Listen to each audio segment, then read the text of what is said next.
Hello, everyone.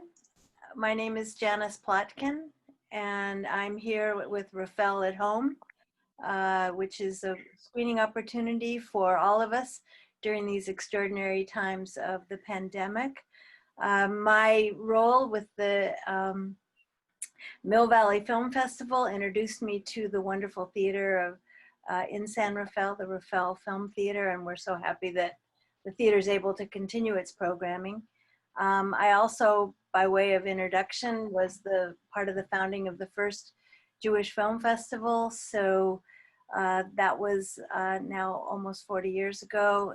And in that capacity, I had the opportunity to learn much about cinema addressing the issues of the history and everything that occurred during World War II.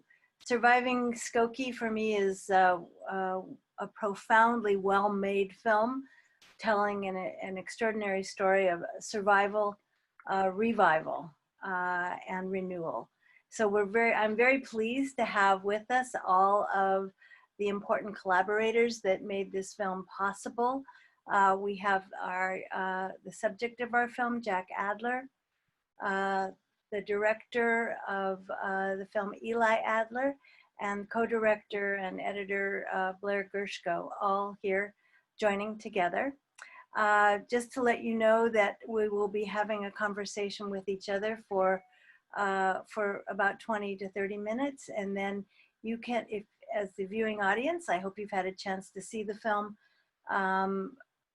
You can ask your questions by going to the Zoom icon at the bottom of the screen for Q&A, and I'll be monitoring that as we have our conversation. So my first thing to say to all of you is it's an extraordinary film. It's a very well crafted film telling a remarkable story. So my congratulations to all of you in putting this together. And essentially it's about memory, but also about miracles and resistance. So question number one really has to do with you as a team, all of you. It's a collaboration. So how did the film first come to fore? I guess, Eli, I should ask you, how is it that you decided at this point to tell this story? Well, the seed of the film really came together in 2009 when a friend of mine from Chicago sent me an article written by one of the film subjects, Howard Reich. And it was about the opening of the Skokie, Illinois Holocaust Museum Center and Education Center in Skokie.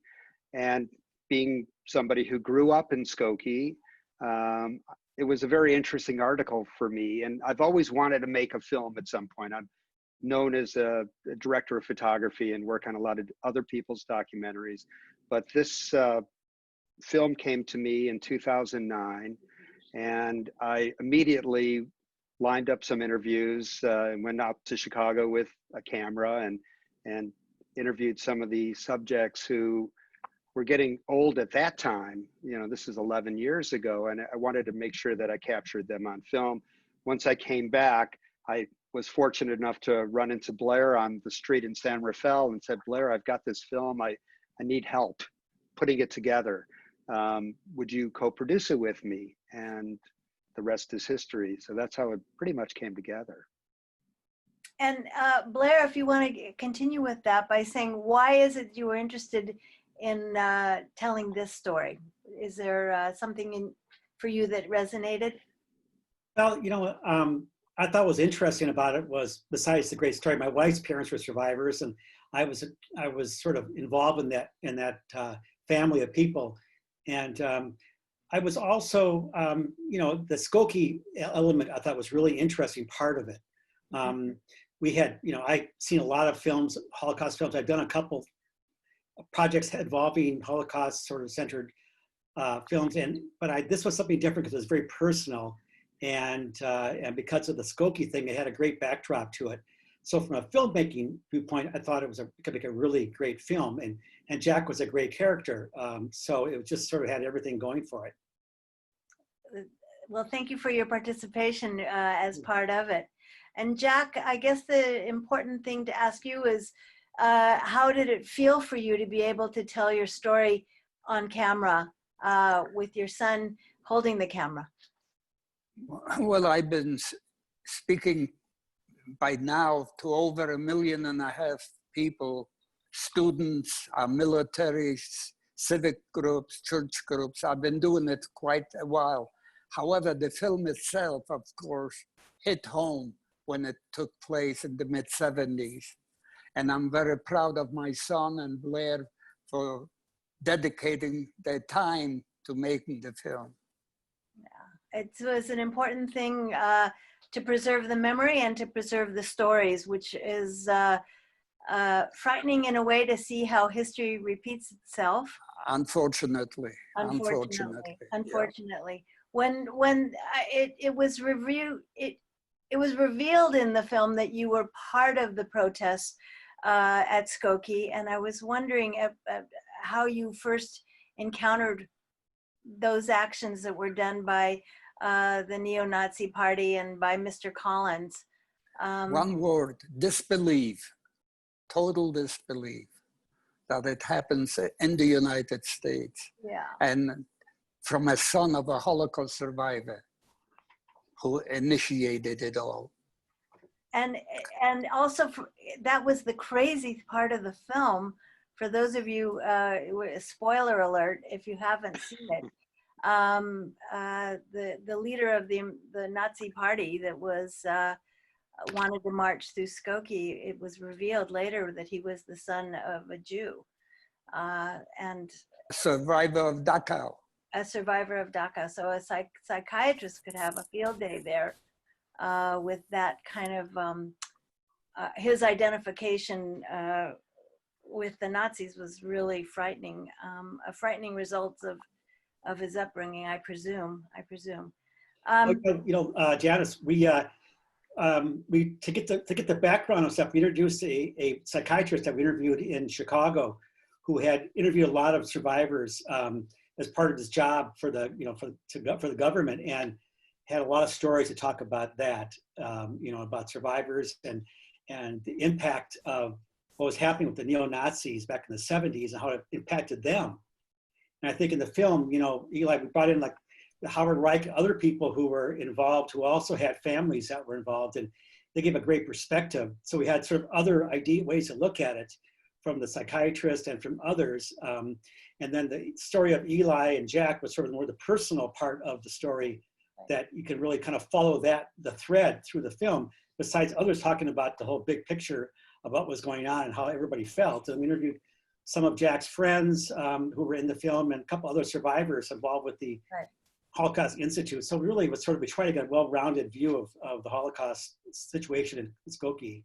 Right, I thought that was, actually the story became more complicated because of the Skokie piece, but there was also the craziness of the internal debate in the Jewish community, which I felt like harkened back to Lodz, where there was an appointed or self-appointed Jew, Chaim Rubkowski, who the Nazis had empowered to be making the decisions of who would live and who would die. You're talking about the Lodz ghetto. Yeah. Chaim, by the way, the end of Chaim Rumkowski, when the Lodz ghetto was being liquidated, he approached the Gestapo individual who was in charge of the ghetto and worked with him. And he asked him to get a special train, one of those boxcars, for him and his family.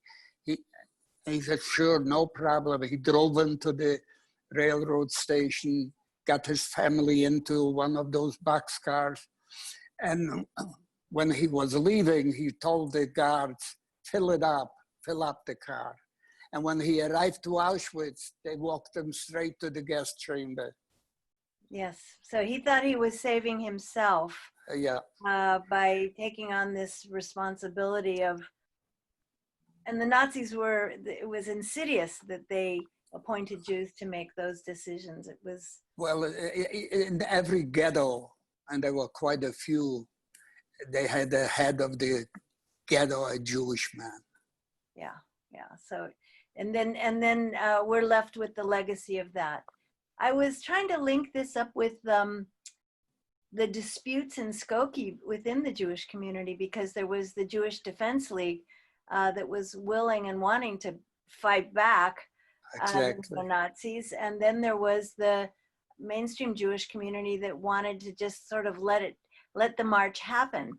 Do you remember how you felt during that time between both those polarities? Well, I had friends on both sides. Some said, let it go away, hopefully peacefully. Others were ready to fight.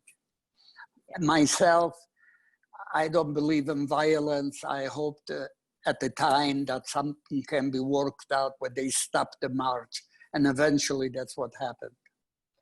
They stopped the march. They were they beat them up. I thought that was. Yeah, the JDL. There were little fist fights.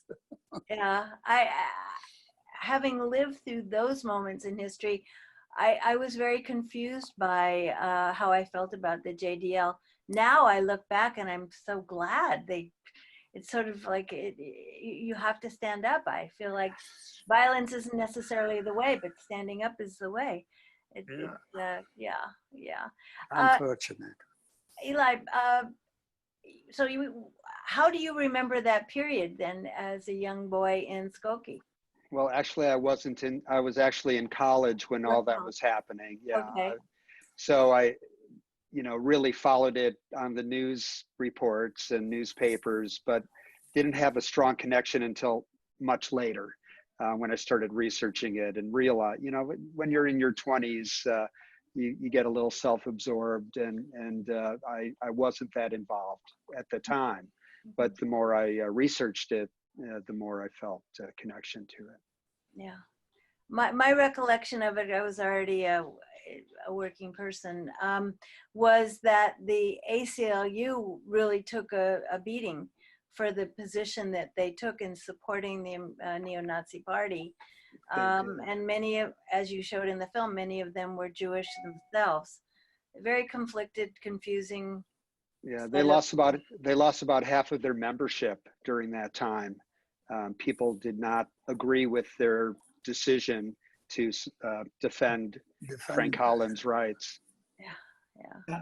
I think what's interesting in the film is that at the end of the film, when Jack is at Auschwitz and he's walking with the kids, I think that there's sort of a full circle thing where Jack is saying to these kids about, be against bigotry and be against racism. He sort of has taken on after, 30, 40 years after this all has happened, adopted the sense of not being violent and not, which I think is really an interesting part. And you see Jack sort of his evolution into a more of a, more responsible way of looking at things. And of course it's years later, and back then there's a lot more anger, but I think that's the great part of the end of the show. Actually, I was going to comment on that I felt like there were 3 acts in the film. And the third act is what you're talking about, is really the idea of remembering and renewal and how to remember. I was wondering how that episode of Jack's returning to Poland, was that in the vision of the film to begin with? How did that come in the process of making the film? Well, I was invited by the March of the Living. Did you ever hear of that organization? Yes, I did. Yeah. They invited me to, there are students, primarily students, there are some adults as well, from about 45 countries who come to Auschwitz. They want to see the place where the evil took place, and they would like to hear from someone who went through it. So of course I went there several times and spoke to the students, and it was difficult initially. Sad memories came back when my family and I, what was left of my family, arrived to Auschwitz in 1944. So it was very difficult, but subsequently I went with Eli, we went to my hometown where I used to live and so on. So gradually it became an acceptance, if you will. Well, I think, Eli, you did a really important thing by at least sharing with the audience the questions that you may have had about your father's experience. Sounds like you didn't know as much as you did once you got to Poland with him. Do you want to speak more about how the stories came out, where this was in the process of making the Right. film? Well, as a child growing up, I knew very little about my father's past or the reason for the lack of family. And it really wasn't until he started having grandchildren, he got to become about the age that I was when I started making this film, where he started speaking at schools. And so he would come out to California. He would speak at my children's schools every year for 5 or 6 years. And I would learn stories from his speeches at the schools. But in the process of making the film and interviewing him 4 or 5 times, each time we interviewed him, more stories came out. And I think if we interviewed him 10 times, I'd probably learn much more than I even got out of this experience. But yeah, he's one of millions. His story is not unique, and I hope that the film serves as sort of a universal dedication to the lives lost during the Holocaust. But going back to Poland with him was probably one of the most profound experiences that I've ever had with him. To actually see him go through the apartment that he grew up in and the ghetto that his family lived in.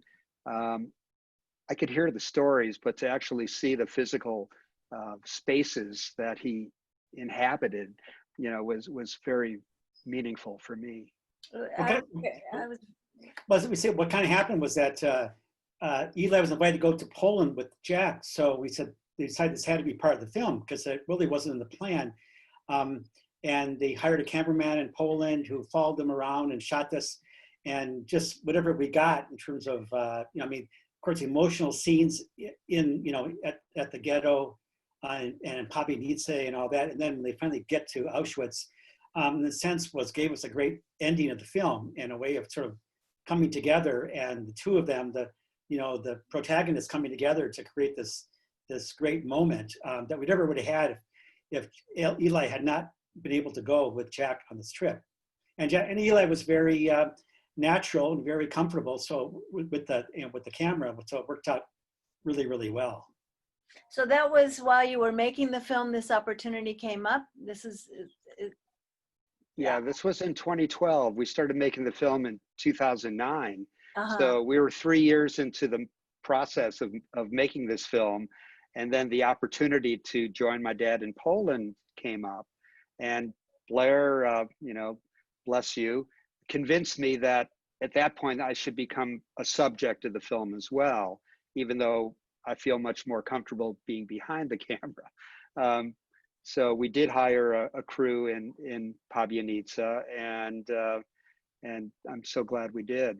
Yeah, that certainly helped that third act. Yeah, and I feel like that there's little miracles that happen in the film, making of a film, and obviously this was the opportunity, I feel like, to give the film this punctuation mark of passing on to future generations, and also for you to have your own, I don't know if the word would be closure, but at least to go deeper into your bond with your father. And for Jack also, I feel like,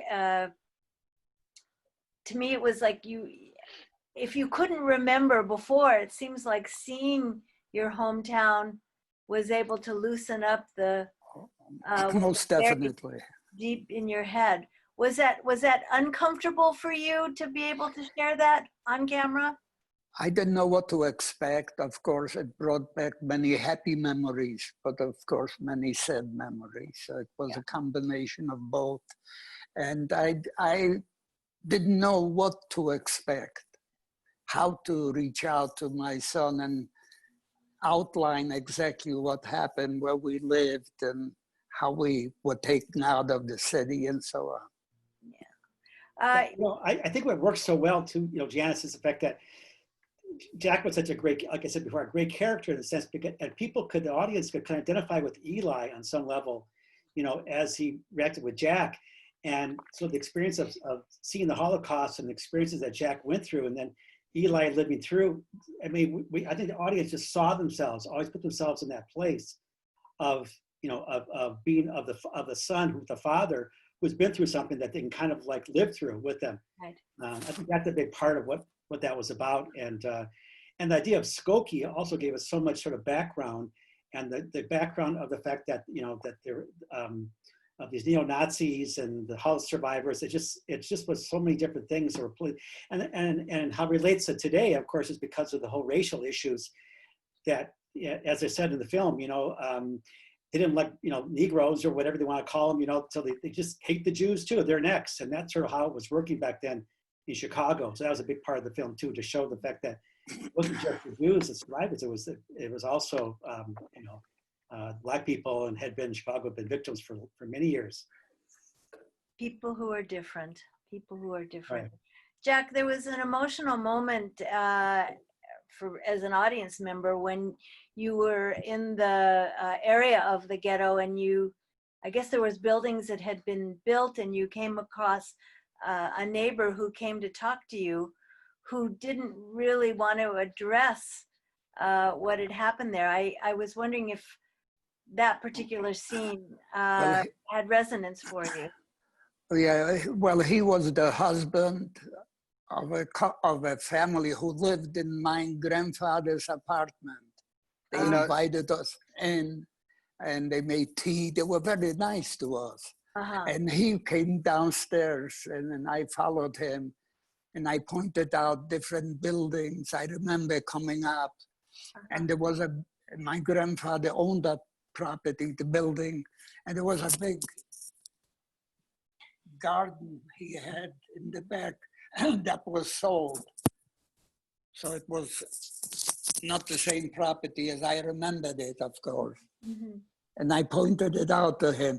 And he was very nice, actually, very nice gentleman. Did he know the story of the apartment? Did he know that was your family's apartment? Of course. Had you had contact with him before? Never. Never. But he was very kind. We set up an appointment, and they were very nice to us. Eli and I came up there, and I showed him the place. I remember where one of my youngest aunt, my grandfather on my father's side, they had 10 children. I remember when the youngest one got married in that apartment, and I pointed it out to them. Mm-hmm. Mm-hmm. It brought back many, as I said, pleasant memories as well. Right. And I'm good. No, go ahead, please. No, go ahead. You go ahead. No, you go ahead. Oh, okay. I was going to say, was that the first time you went to Poland? Yes. That was Back to the place. Have you been back since? I've been back a few times with the March of the Living. The March of the Living, yeah. But that's the first time that Jack had gone to Papaditse, the first time that we shot there with Eli.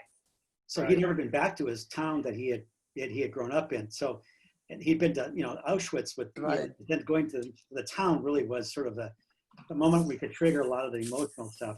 Yeah, that was very interesting. Yeah. And Dad, I think I think Janis was referring to the site of the soccer field when that man came out and asked us to leave. There was the gentleman, remember, from the building. He came downstairs with me. Yes, the one on the soccer field. It used to be a soccer field. When they liquidated the ghetto, they took us to the soccer field. And when Eli came there with the cinematographers, one of the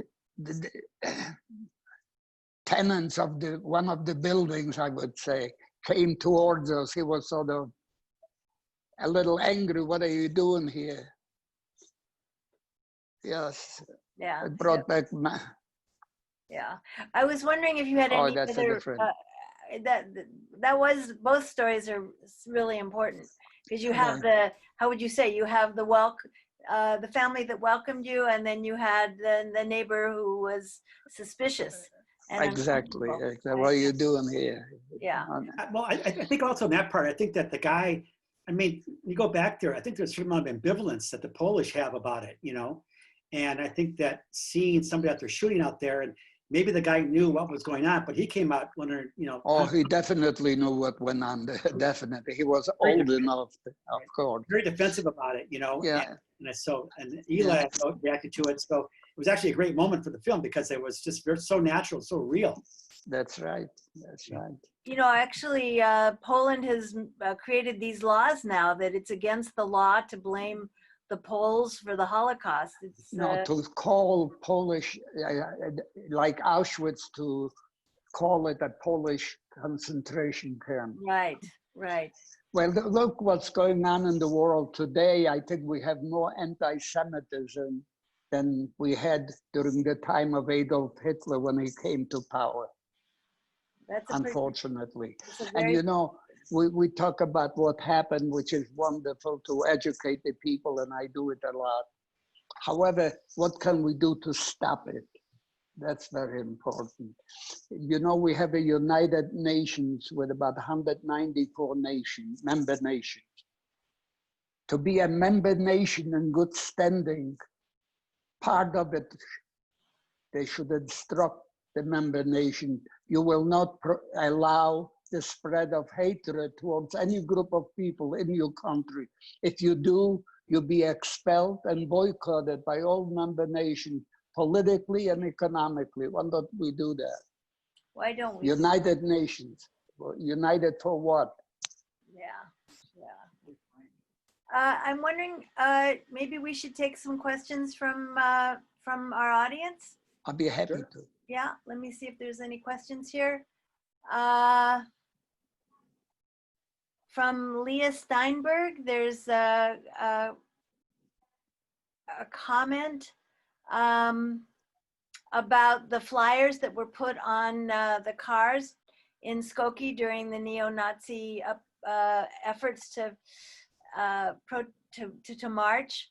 And the question said the flyer said that the Nazi Party was already big in the south suburbs in Park Forest. I grew up there and my parents lived there, and it was difficult to believe it was a hotbed for the Nazi Party.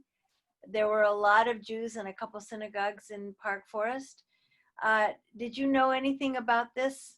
I guess this is... I knew about the flyers, but I don't recall exactly what they took on. My understanding is that most of the flyers and most of the protests that the National Socialist Party did under Frank Holland took place in the towns of Berwyn and Cicero. I don't know that I've never heard of Park Forest being part of that group until they actually came to Skokie and flyered the cars at the synagogue, that they're coming. Yeah. It's just hideous. The questioner, Leah, continues. Jack, what do you suggest we do in these days with the rise of white supremacy? It seems that Trump's stamp of approval for the Nazis has helped them come out of the woodwork. Do you have any comments about that? Well, first of all, we need a strong leadership, and national leadership has to speak out against those groups. When they fail, if a leader fails to do so, he gives encouragement. He turns on the green light for them, as it has been done since our last president was elected all over the world. Yeah. Unfortunately. Unfortunately. Yeah.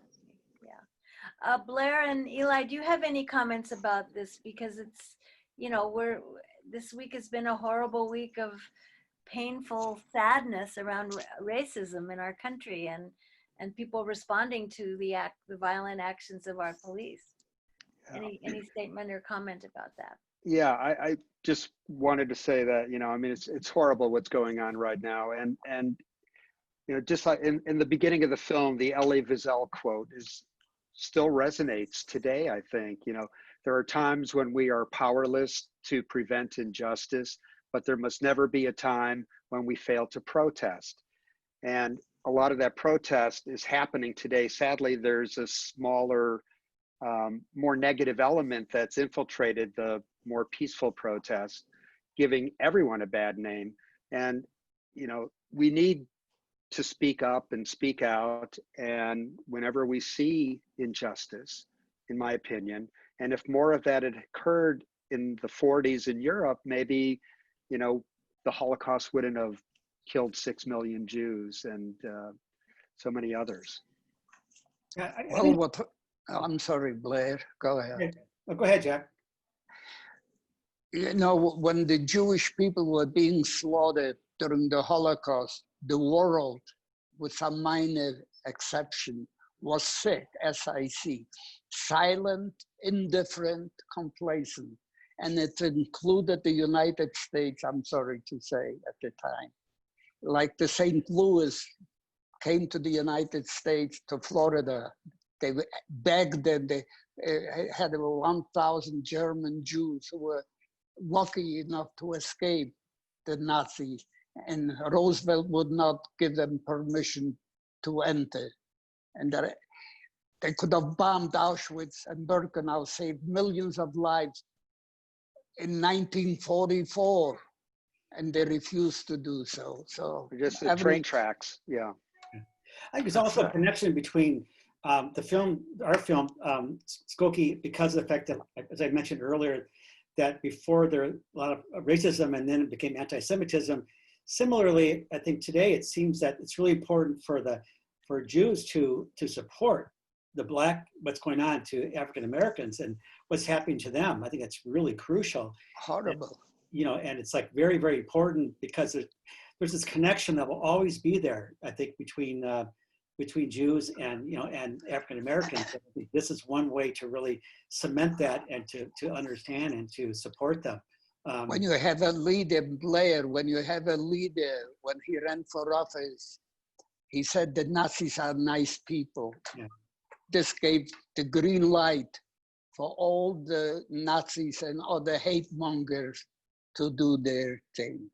Right, as somebody said, it went from a dog whistle to like a bullhorn, right? That's right. You know, in a sense that it became so overt about it that it was. Obvious. Yeah, Charlottesville was kind of the seminal moment there when he made those comments about there's good people on both sides.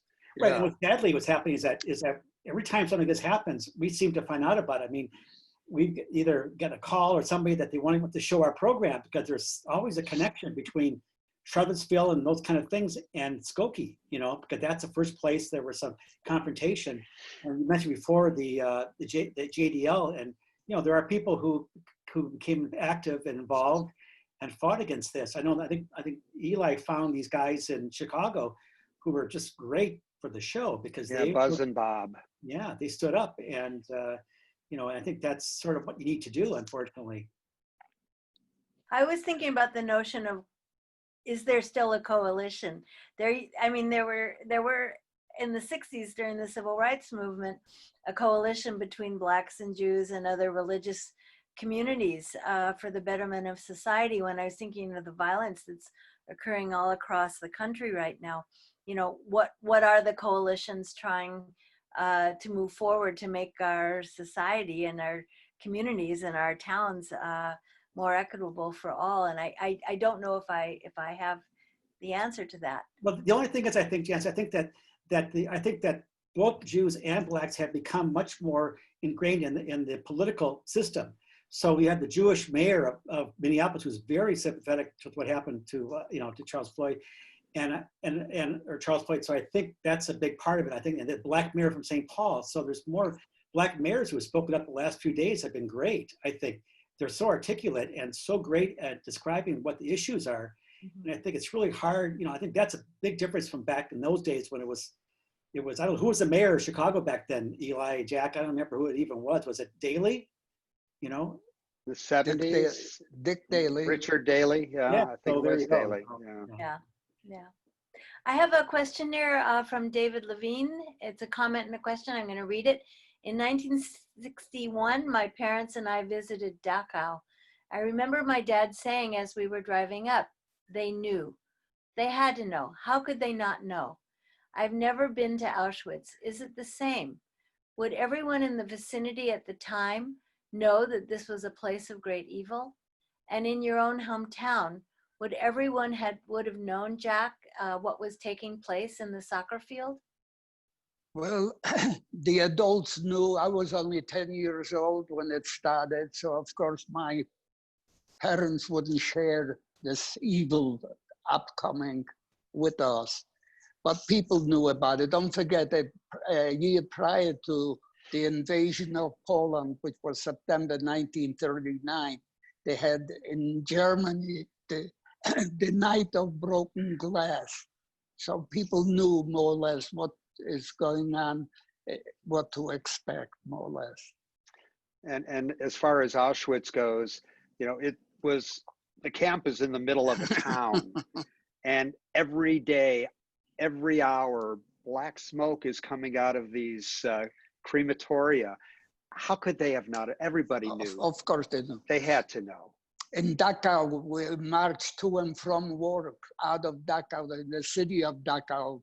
The people could see us.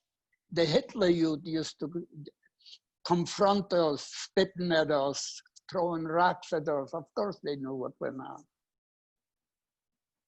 So we want to hope that now we are standing up for justice when we need to. We have to learn from that moment that people were afraid, probably too afraid for themselves to speak up, or they were aligned with the Nazis and this universal hatred of Jews and people who are different. To me, that's the moment of truth, is to really being able to stand up. And I guess I'm also making the association between your ability to immigrate here as an orphan and as a refugee, and what's going on now for immigrants. I was wondering if you had any comments about that, Jack. Well, I was brought to the United States as a war orphan by the Jewish Children's Bureau and brought to Chicago to a foster home. It's horrible the way you put babies in cages. That's our leadership. Yeah. That's what the world sees. It's disgusting, shameful. Yeah. Is that something that you're still speaking to groups about your experiences, Jack, right? Oh yes, Yeah. I had to cancel a bunch of them, of course. You had to cancel, right, because of the pandemic. But is that something that comes up as a conversation for you when you were able to do it in the last few years? Oh yeah, I speak, as I indicate, many schools, military. You know, it was very important. I was invited to speak in Hawaii to our military, the various branches of the military. And when I spoke to them, I told them that what the Japanese, when they attacked Pearl Harbor, if they hadn't done it, there would be no survivors. And the general who was my host, he looked at me, what are you talking about? I said, because the United States would not have entered World War II if it weren't for the attack on Pearl Harbor, right. Because Roosevelt wasn't ready to fight. Right. There were all kinds of pressures not to. And then they shook their heads. That's right. Yeah. I'm just wondering for Blair and for Eli, will you be working together on your next film? Was that a good experience for you as filmmakers? It was a great experience. And Blair's involved in a very long-term project right now. And I'm at the very beginning of this other project about the Ukraine back in 41 to 43, where almost 2 million Jews were killed by bullets and buried in unmarked, unprotected mass graves. So I was in Ukraine back in September. I was not there with Rudy Giuliani, I promise. But we started filming, and there's some German organizations that are actually identifying these sites of mass graves and commemorating them with ceremonies and monuments. Very beginning stages. Maybe the timing will work out and Blair will finish his project and get involved in this one, you know. So are you speaking specifically about Babi Yar? It's beyond Babi Yar. It's Babi beyond- Yar was in Kyiv. There were about 50,000 people murdered, and that's the one that most people know about. So actually, the working title for this project is Beyond Babi Yar. Throughout the entire country, there's close to 1.8 million is what they're estimating. Almost a third of those counted for during the Holocaust. Yeah. Murdered by bullets before they perfected Zyklon B gas. That's right. Bullets were too expensive. Blair, before I have you tell us what you're working on, I have more questions, so I want to let our audience have some input here. From Christopher Coughlin, it was great to see and hear you from afar. What would you see as an event that would galvanize the public to make long-time change? Oh, that's a big question. Well, that's a good question. First of all, when we speak, we always speak about what happened, why it happened. No one helped us and so on. When I speak, I also mention one thing. There is over 7 billion people on this planet. A third are Christian, 22% are Muslim. Very few know that only a fifth of 1% are Jewish, a little over 14 million.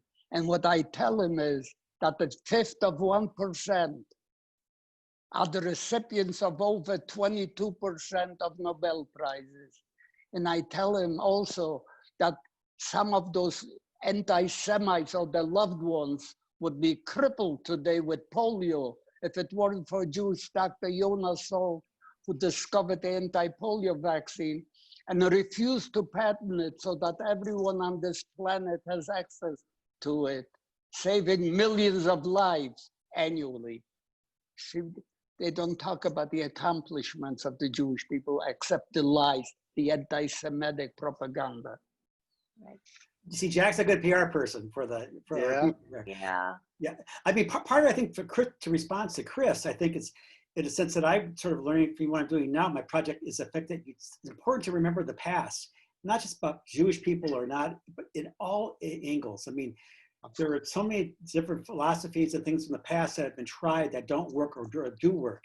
And I think in this case, I believe that, because of the horrible things of the past, we can, the way that we're involved with so many wars, if there's things we can learn, that mistakes that have got us into these wars, we haven't learned anything from what Trump is doing, or somehow we're not learning from that. I mean, but I think we will learn from this. I think after he's gone, hopefully in November, we will really have to undo a lot of things and start doing things differently to guard against a person like that who's going to come in and create some just huge issues of corruption and just very terrible things. Blair, there is over 7 billion people on this planet we call Earth. All of us, all 7 billion plus, belong to one race, the human race. Then there are divisive forces, religious, political, and so on. We have to learn to get along, but we need a strong leader at the top to encourage it constantly. Yes. Yeah. We hope we get one soon. Go ahead. I just said I hope we get one soon. I hope we get one soon. A few more questions for Jack. Have you participated in the Holocaust Memorial's hosting of telepresence interviews with survivors? Have you been involved? Yes, Steven Spielberg, as a matter of fact, Eli worked with him in California. I was interviewed by the Shoah. The Shoah Foundation. Right. Yeah. I think the question is referring to there's this holographic interview at certain Holocaust museums where the Shoah Foundation actually sits with a survivor and they ask them every conceivable question that a child might ask, and they have an array of cameras. So it's like a hologram. In fact, one of our interview subjects, who is no longer with us, Aaron Elster, was one of the first to participate in this project. And he lives on. 60 Minutes did a piece about this project Roger. interviewing survivors. I'd love to get my dad involved. You know, for 92 years old, he's still sharp as a tack, and I think his stories would be very fascinating to young people. Yeah, Yeah, six- but Where it- is that- six- but minutes you of see, story like this. Oh, sorry. in Jewish, we read right to left. I'm only 29. But I was to further on what Eli said, 60 Minutes did a great story about this artificial intelligence. Yes. And it's actually on the April 5th Yes. of this year. So if you go on the website, 60 Minutes, it just Google 60 Minutes, Holocaust. It's you see the story. It's an Beautiful. amazing thing. So that Yeah. people who are after this, when the survivors have passed on, the ones like Aaron, they can actually ask any question, and the question will be answered by him. It's an Right. absolutely amazing. It's A beautiful thing. yeah. Where It's is a that? grueling process. 8 hours a day for 5 days, sitting in a chair, trying to be still while you field all these questions, thousands and thousands of questions for an entire week. Whoa. There's And one at the who is the host of it? Who created this? the Shoah Foundation Shoah created. Yeah, Stephen Smith, the executive director of the Shoah Foundation. Uh-huh. It was his brainchild, Uh-huh. and he paired up with the Illinois Holocaust Museum in Skokie to begin. And Aaron was, I believe, one of the first, if not the first, That's right. to go through this process. Whoa, that sounds incredible. It's great, and so our kids will be able to do this, and their kids will be able to do it. And it's going to be, I think, a great thing so people, it never really dies. It'll always continue. Conversations with survivors will always be there. Is the whole point. Yeah, the archives, the Spielberg archives are filled with hundreds of thousands of interviews, and you can watch these interviews through their website, but there's nothing quite like being in a room Right. with somebody who you believe is actually a living, breathing survivor and speak with them. And that's, sort of the experience that my father gets when he speaks at schools. These kids are just amazed. I've got boxes and boxes of letters that kids have written to him, thanking him for sharing his story. And I think that's when Stephen Smith at the Shoah Foundation realized that the survivors, in 10, 20 years, we may not have anymore. So how do we preserve their story in a lifelike setting? And that's what they came up with. Well, I hate to interrupt you. You mentioned I'm 92 years old. I want you to know I had a medical checkup, a semi-annual, and the doctor told me I'm gonna live until I die. I'll drink to that. Hi. I have Jack. I have a question that's related, not to you. What do they say to in Hebrew? Mea esrim, to 120 you should live. But the question is, do you still seek to connect with Holocaust survivors? Do you have the ability? Are there people that you're still connecting to? There are, unfortunately, there aren't too many left, and I'm one of the young ones at 92. But I was in touch with many of them, yes. Good. So I'd like to add one thing, if I could, related to that. In the film, I say I don't know why I don't have any uncles or aunts or grandparents or cousins. Within the last 2 or 3 weeks, I've discovered that I have very many third and fourth cousins all over the world.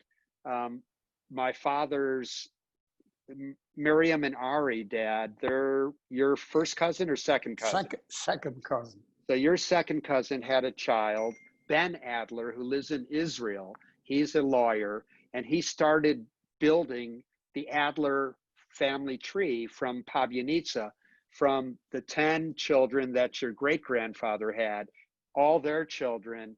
And we have cousins in Australia, Canada, Italy, France, New Jersey, New York, all over. And I just found this out a few weeks ago.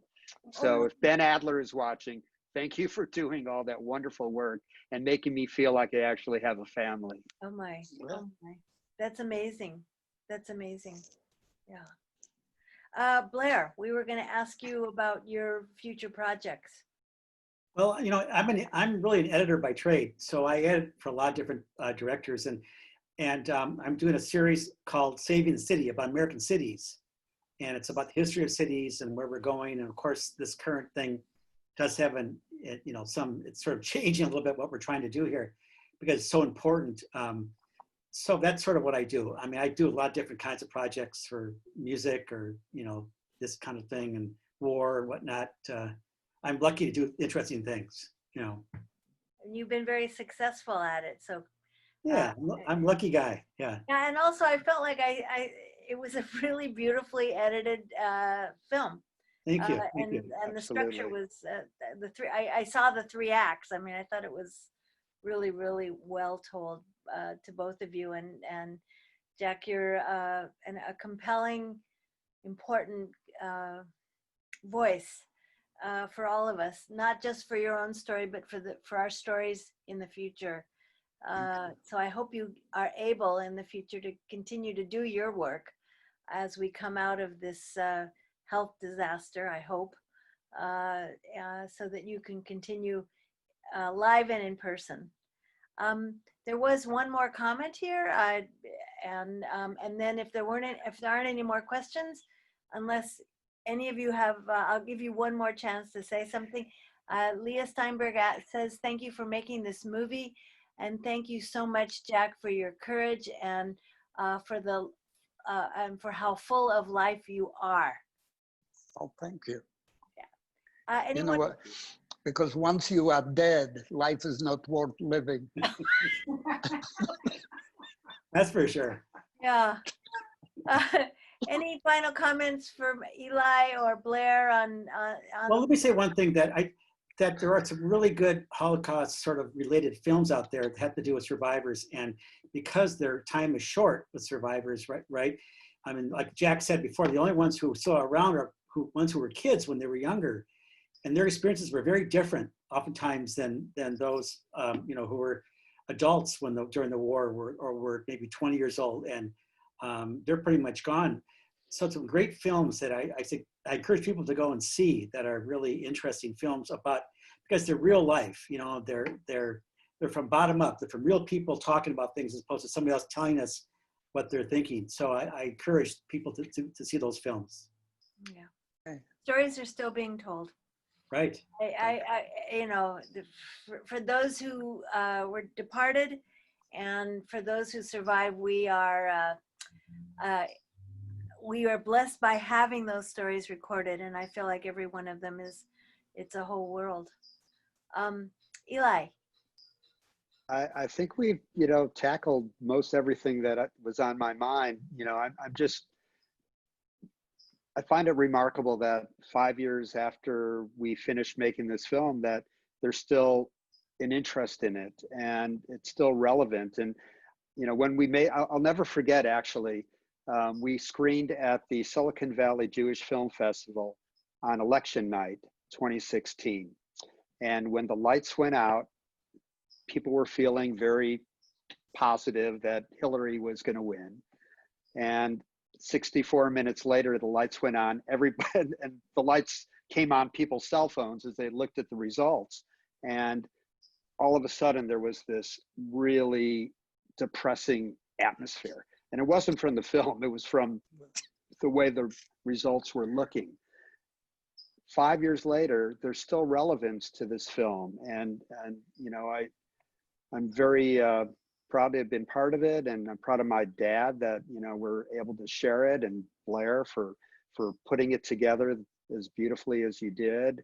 And I just hope that it doesn't remain as relevant as it is today. But there's more and more hate groups out there. There's just tremendous amount of anti-Semitic hate crimes, burnings of synagogues. There's burnings of Jewish delis in Jersey City.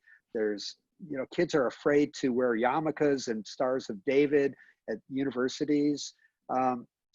There's a lot more to learn. And I hope that maybe people will learn something from watching this film, and we'll see some changes in society. Well, I want to thank you for your contribution to this conversation by making such a well-crafted film with such an incredible story, really incredible. And to thank the Rafael at Home for hosting this live conversation and for streaming your film, which will continue for at least another week. So for those of you who didn't get a chance to see it, it's still there.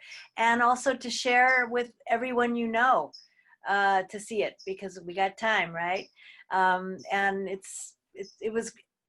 I hadn't seen the film in 5 years, but it was a revelation to see it yesterday amongst all of that is going on right now. So I wish you all good health. Thank you. And I hope I follow in your footsteps, Jack, of long life and good health, and that you continue to do your work. And Well, thank you. yeah, thank you all. Thank you. Nice to Okay. see you all. Thank you. Rafael Home. Thank you.